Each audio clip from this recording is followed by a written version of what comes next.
We throw too much away in this society, and a lot of things are actually manufactured to be disposable.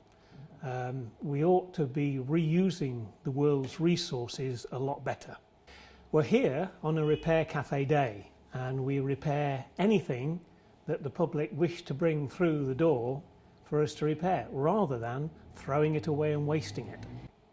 I've been a volunteer here at this Repair Cafe from the beginning, which is, I think, 4 years ago. I was originally trained and apprenticed as an instrument engineer to repair small mechanical machinery. I then moved on to electronics and information technology. The world is not infinite. There is always an end. And if we continuously waste and dispose of the resources that the earth is going to give us, eventually somebody, maybe not today, maybe not in your lifetime, but in your children's and your grandchildren's lifetime, there is going to be a major problem.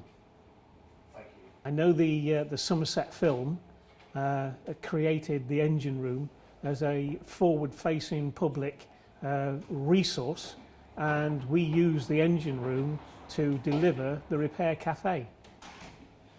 Be careful what you use and how you use it, and get the best use out of things that you can, and then recycle them into alternative uses so that the resources of the world can be used time and time again as we go on in time.